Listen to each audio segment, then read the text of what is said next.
De Rebeuss qui a abouti à la mort d'Ibrahima Mbow. La famille de la victime déplore l'immobilisme du dossier. L'oncle du défunt s'est confié à la TFM, vous l'entendrez dans ce journal. Le débat sur le rétablissement ou non de la peine de mort ne faiblit toujours pas. Les parlementaires se disent foncièrement contre. L'imam de la mosquée de Point-E plaide pour une éducation religieuse soutenue pour combattre la violence. Hémorragie interne due à des coups et blessures occasionnés par un objet solide, c'est le résultat de l'autopsie du corps d'Ibrahima Baldé. Ce jeune homme était décédé dans les locaux de la gendarmerie de Médina Yoro Fula. Et puis la fondation Abdou Diouf Sport Vertu a livré son palmarès. Le prix d'excellence est revenu au champion olympique sud-africain Wade Van Niekerk. Le prix d'honneur à l'Ivoirien Cheikh Salah Cissé Junior, champion olympique en taekwondo. Voilà le sommaire de cette édition. Dans quelques instants, le développement.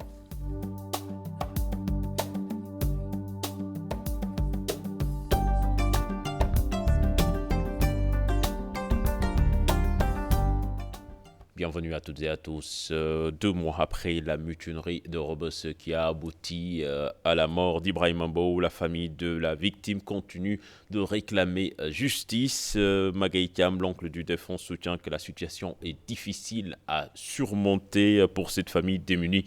Il s'est confié à nos reporters Aminata Mbaresso et Léa Niafouna. Nous l'avons croisé au Centre national de transfusion sanguine. Cet homme est l'oncle de Ibrahima Mbow, le détenu tué lors de la mutinerie à Rebeuss le 20 septembre. Depuis cette date, jusqu'à nos jours, la famille est restée sur sa faim. li ñu jaaxal mooy y a eu des dossiers yoo xamante ne dafay xew tey à la minute qui suit tey. Je suis étonné d'entendre le procureur se prononcer sur le crime à Pikine Kourounar. J'ai l'impression que nous avons une justice à double vitesse. L'assassinat de mon neveu Ibrahima Mbow remonte à plus de 2 mois. Et depuis lors, il n'y a aucun développement dans le dossier. Def nañu audition yi au niveau de la DIC mel ni daal fii dafa am ay tranches sénégalais. Pas d'avancée pour apporter la lumière sur sa mort, une double souffrance pour sa famille qui peine à supporter la mort d'un soutien. Fii fi mu ne nii da nga ma fekkoon mooy dox ay yitte dem naa ministère de la santé et de l'action sociale ñu ne ma da ngay dem direction action sociale. J'étais au ministère de la santé et de l'action sociale pour solliciter une aide.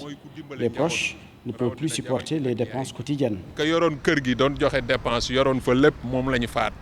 Abattu, désorienté, l'oncle de Ibrahima Mbow réclame justice. Fi mu ne nii ñi ngi seetaan. La souffrance et la précarité dans laquelle la famille de Ibrahima Mbow vit ne peut plus perdurer. Que les auteurs de sa mort soient identifiés et que la famille aussi soit indemnisée. Proche du défunt détenu de Rebeuss porte encore le deuil en bandoulière. L'après Ibrahima Mbow, un quotidien difficile à supporter pour son oncle. Nous restons avec Magaye Thiam qui s'est aussi prononcé sur le débat sur la peine de mort. Il est pour son application. Cela pourrait, selon lui, soulager les familles des victimes. Nous l'écoutons. Xam nga fi mu ne nii ñi naan bu ñu indi peine de mort dañoo amul ku ñu faat mais ci ku ci am ku ñu faat di nga xam ne faat rek mooy fayam. Ceux qui sont contre la peine de mort, c'est parce qu'ils n'ont pas perdu un proche dans les mêmes circonstances que les autres. La peine de mort doit être rétablie, elle peut soulager les familles des victimes. C'est très difficile de suivre des drames de ce genre. Ibrahima Mbow a été tué de manière injuste, donc il faut que l'enquête avance et que les responsabilités soient situées. Ba sànq nii waxuñu ne bal bi ko faat ci diw la bawoo wala tel agent wala tel garde. Les parlementaires de leur côté ne sont pas d'accord pour le rétablissement de la peine de mort. Ils sont plutôt pour un durcissement des peines. Cheikh Hassan Affal et Mohamed Tédian nous en disent plus. Cela va encore faire un débat. La peine de mort, une idée qui risque de diviser l'hémicycle. Un débat qui est loin de connaître son épilogue. Je ne suis pas pour la peine de mort. Il y a eu beaucoup de débats depuis un certain temps, on en parle. Et aujourd'hui, même l'Assemblée nationale a été interpellée. Vous entendez certains députés en parler. Je crois qu'on ne peut pas régler les assassinats ou les meurtres qui se font au Sénégal en instituant une loi en tuant celui qui a tué. Pour changer la donne, ces députés proposent d'autres pistes de solutions. Il faut simplement qu'il y ait des lois suffisamment vigoureuses, mais surtout qu'on applique la loi. Et les lois aussi, essayer de les corser, comme l'a dit le président de la République hier, de ne plus donner une grâce à quelqu'un qui a tué, de ne plus faire une amnistie à quelqu'un qui a tué, faire un encadrement de telle sorte que ceux qui ont tué vont rester durant toute leur vie en prison. Ils vont payer pour ça. Maintenant, ce qu'il nous faut, je crois, c'est qu'il faut continuer la sensibilisation au niveau de la société sénégalaise. Essayer d'encadrer les jeunes, essayer d'encadrer une bonne éducation de la société sénégalaise pour que les Sénégalais ne tuent pas. Ces représentants du peuple ne jugent pas nécessaire l'organisation d'un référendum. Moi, je pense qu'on ne peut pas faire un référendum sur toutes les questions. S'il était possible, on aurait fait bien sûr un référendum si ça n'était pas coûteux. On aurait demandé à la population sur chaque question. La population a délégué ses pouvoirs à des personnes qui s'appellent des députés. Et ces députés qui sont en contact avec ces populations en permanence, du moins s'ils font bien leur travail, peuvent refléter le point de vue des populations. Avec la recrudescence de la criminalité, une idée ronge toutes les têtes, la peine de mort, un concept à prendre avec beaucoup de précautions. La responsabilité parentale et les enseignements de la religion islamique sont aux yeux des imams la seule voie du salut. Selon Amadou Mokhtar, imam de la mosquée du Point E, les parents, en plus d'une éducation religieuse soutenue, doivent être aussi aux côtés de leurs enfants pour mieux combattre la violence. Un sujet signé Ibou Diouf et Mohamed Dian. Face à des crimes et autres actes de violence qui ne cessent de se répéter, le non-respect des droits parentaux est donc clairement situé. Et dans ce débat, les religieux s'invitent. Je pense que ce qui se passe, quand même, c'est des évolutions graves qui ne sont pas souhaitables. Que la violence ne doit pas prendre le dessus. Mais nous ne devons pas avoir peur, nous devons rester responsables, lucides, pour analyser notre société, pour qu'on se dise la vérité nous-mêmes. Qu'est-ce qui ne fonctionne plus. Et je crois que dans ce qu'est-ce qui ne fonctionne plus, je considère que le temps que les parents doivent consacrer à leurs enfants fait défaut. Un vrai débat sur la relation entre la religion et les politiques éducatives, si l'on sait que la religion a clairement défini les termes d'une coexistence pacifique. Ce que la religion demande, c'est que depuis les origines, comme nous le dit le Coran, la mission de l'homme sur terre, n'est-ce pas, c'est de faire le bien. N'est-ce pas, et non pas de semer le désordre et de verser le sang. D'ailleurs, quand les anges ont dit à Allah subhanahu wa ta'ala dans le Coran, tu vas instaurer sur terre, n'est-ce pas, le califat pour l'être humain, ils lui ont dit, ne risques-tu pas de mettre sur terre quelqu'un qui va semer le désordre et verser le sang. Et Dieu a répondu, je sais ce que vous ne savez pas. Cela veut dire que je compte sur l'être humain, je lui donne le libre arbitre, mais je lui donne aussi le choix de choisir le bien, n'est-ce pas, à la place du mal. La mauvaise articulation entre l'offre éducative parentale et la demande sociale impacte souvent sur les rapports sociaux. C'est pourquoi le Coran est très sévère sur le fait de verser le sang d'autrui et que le Coran et les hadiths du prophète ont beaucoup, n'est-ce pas, prescrit des valeurs morales et des comportements qui vont dans le sens, n'est-ce pas, de la vie, n'est-ce pas, en communauté, dans la paix. Ensuite, il faut que ces parents aussi soient aidés par l'ensemble des autres secteurs, que les imams aussi sensibilisent, que les médias sensibilisent, n'est-ce pas, que le gouvernement aussi s'occupe, n'est-ce pas, de la formation, de l'éducation de ces jeunes-là pour qu'ils soient insérés dans la société. Vivement que ces recommandations puissent être appliquées convenablement pour une société avec moins de violence. La recrudescence de la violence à Dakar ces derniers jours, analysée par le sociologue Mamadou Wane, il l'explique par une forte urbanisation, manque de repères et surtout le pouvoir parfois maléfique de l'argent. Il a rencontré nos reporters Aïssatou Paye et Aliou Ndiaye. Fatoumata Martar Ndiaye, égorgé à Pikine Lobat Fall. Un jeune garçon de 16 ans poignardé à Grand Yoff. À Pikine, un autre agressé. Plusieurs coups de couteau au niveau des épaules, série d'agressions et de meurtres. L'horreur s'installe dans les esprits. La criminalité va grandissant dans nos sociétés. Où se trouve donc la faille? La société sécrète la violence. Elle crée des niches de violence également, parce qu'elle crée les inégalités économiques, les inégalités sociales. Et en même temps, le développement urbain, c'est un développement inégal. avec des quartiers qui sont mal équipés, des quartiers qui sont des zones d'exclusion économique, d'exclusion sociale, avec une masse critique de jeunes sans espoir. Mais ce n'est pas un discours de justification. Parce que vous pouvez être dans ces situations, mais avoir ce qu'on appelle les ressorts au niveau, au plan moral. La part de la société bien définie reste à définir le rôle des autorités policières. Pour terminer, notre société a un problème aussi de gestion de la sécurité publique. La sécurité publique, à mon avis, en termes de stratégie et en termes d'investissement, il faut que dans certains quartiers, qu'on mette même des caméras de surveillance. Il faut que l'État se manifeste pour dire que voilà l'autorité qui détient le monopole de la violence légale. C'est une question d'éducation. Quand on vous contrôle et on vous demande vos pièces d'identité et on vous fouille, et si on trouve des armes sur vous, dans votre voiture mais on vous demande des comptes. La reddition, ça fait partie des mécanismes de prévention de la violence légale. Et là, marque des territoires. Mais s'il y a à l'intérieur de nos villes, des territoires perdus par la République, ça veut dire à partir de 19h, personne ne passe. Bon, c'est quand même, on n'est pas arrivé encore mais on va vers ça, des gangs. Recrudescence de crimes crapuleux dans les zones urbaines, la sécurité fait de plus en plus défaut. Qu'est-il arrivé au Sénégal, pays de la Teranga? Et ça pas fall, cette agression à l'arme blanche à Yeumbeul Nord, deux individus armés de couteaux prennent à partie le sieur Damassi Diatta tôt ce matin en lui assénant 3 coups de poignard, lui occasionnant des blessures. Il a été admis à l'hôpital de Pikine pour des soins. L'agression a eu lieu au quartier Alou Baïgnard de Darussalam 6. La victime Damassi Diatta, que je vous propose d'écouter au micro de Salif Sow et Asmalik Diop. Aujourd'hui du matin à 6h du matin, quand on m'a agressé, 2 personnes qui m'ont agressé là-bas.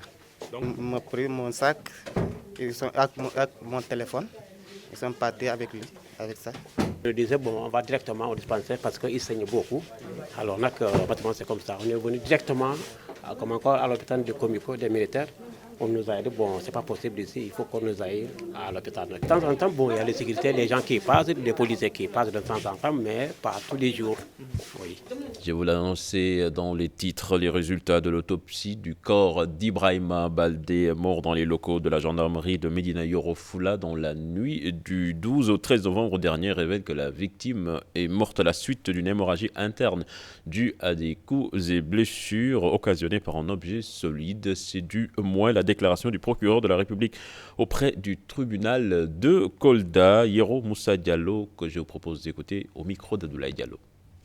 Et c'est dans ce cadre qu'une autopsie a été faite au niveau de Kolda, dans une structure hospitalière avec des moyens qui n'étaient pas très appropriés, disons-le comme ça, parce que le chirurgien qui a procédé à l'autopsie n'a pas pu déterminer avec certitude le lien, les causes du décès. Il nous a seulement dit qu'il avait constaté qu'il y avait une plaie due à un couteau, due à une arme blanche qui était visible au niveau du corps, mais qu'effectivement qu'il y avait des traces de bastonnade. Mais ne pouvant pas établir un lien entre la cause, c'est-à-dire entre cette mort et les éléments constatés, il nous a suggéré d'aller voir avec un autre médecin, une autre structure beaucoup plus outillée. Et c'est dans ce cadre-là que j'ai décidé d'organiser une autre autopsie. J'ai saisi dans ce cadre-là également l'hôpital Aristide Le Dantec qui a procédé à une autre autopsie le 18.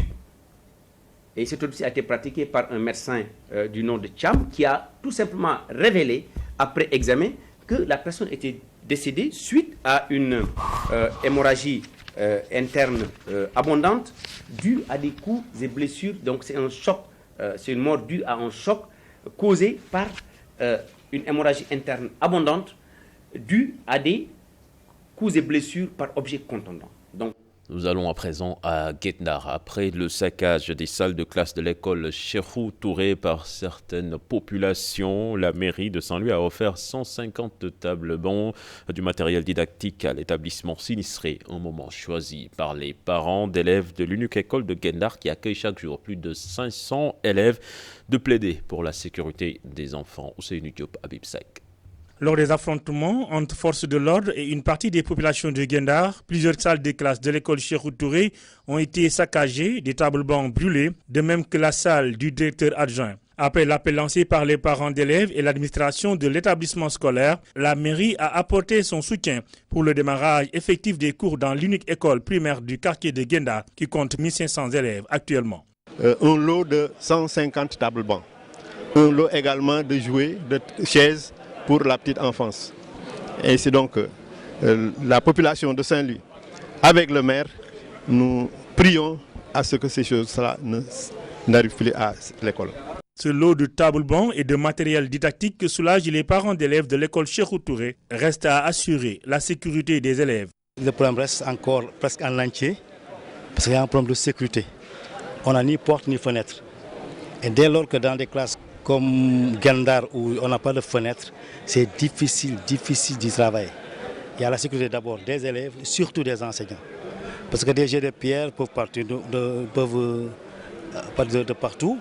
Pour le directeur, les partenaires doivent aussi réagir pour la réparation de l'école Cheikhou Touré.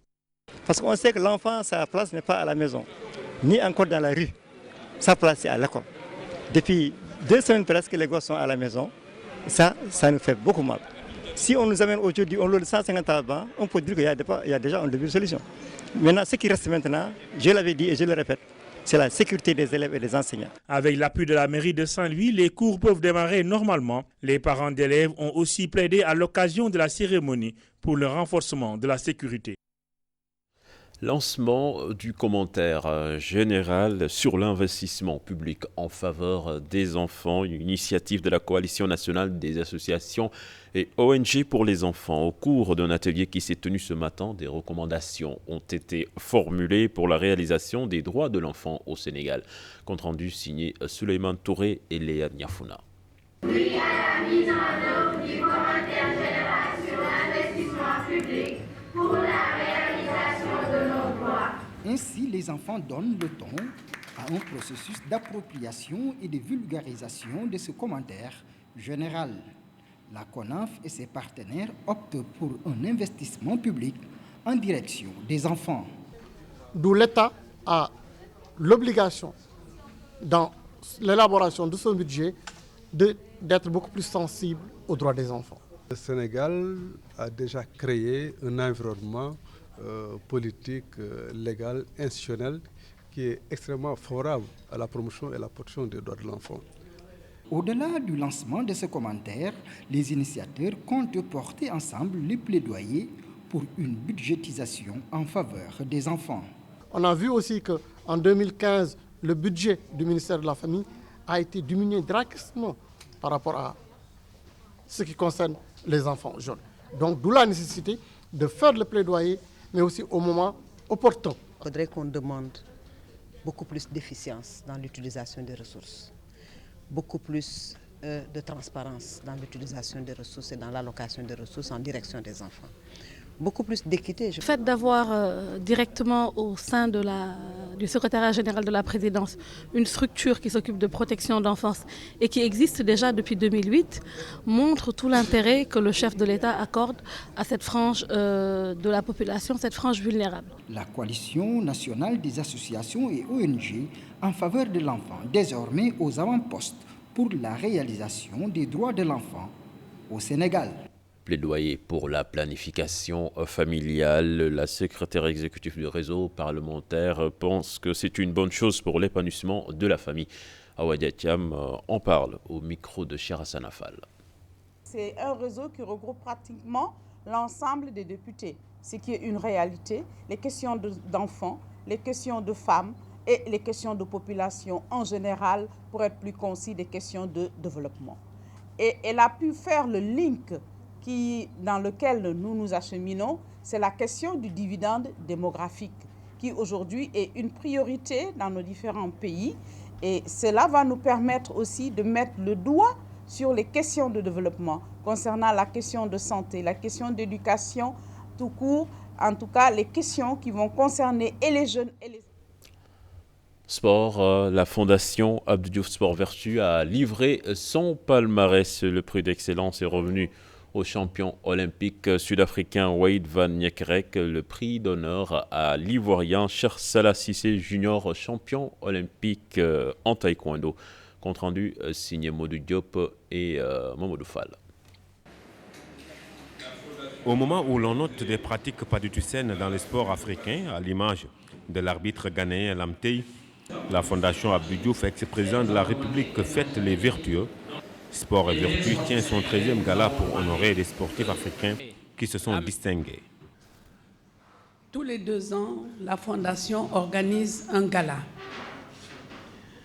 Gala au cours duquel la Fondation prime des sportifs africains qui ont fait un excellent parcours, qui se sont distingués dans leur discipline, mais également en respectant les vertus attachées à la pratique du sport. 3 prix sont décernés à 3 sportifs africains et qui ont fait rayonner le continent. Donner le prix d'excellence à Wade van Niekerk, qui est un Sud-Africain, le prix d'honneur à Cheikh Salah Cissé, le prix d'encouragement à Abdul Razak Youssoufou Alpaga, un Nigérien. La Fondation a tenu également à décerner des prix aux sportifs sénégalais. Objectif, promouvoir davantage l'effort chez nos athlètes. Notre fondation cherche à encourager également le sport sénégalais. Et dans ce cadre, cette année, le choix s'est porté sur la petite catégorie. Nous l'avons décerné à Isabelle Sambou. La 13e édition du couronnement est prévue le 17 décembre au théâtre Daniel Sorano. La Fondation tend également la main aux mécènes de soutenir davantage le sport en Afrique. Amadou Fall, merci. C'était le dernier élément de ce journal. Prochain rendez-vous pour l'information, ce sera à minuit avec le Tout en Images. Mais en attendant, on vous laisse avec Chérif qui est déjà en place. C'est pour les besoins de la permanence. Chérif, bonsoir. Et à minuit, tu seras déjà dans les bras de Morphée ou bien? Certainement. Merci beaucoup, cher Diane. Bonsoir, chers téléspectateurs. Restez avec nous dans un instant. L'invité du 20h avec Antoine Diouf qui reçoit le professeur Jean-Louis Correa.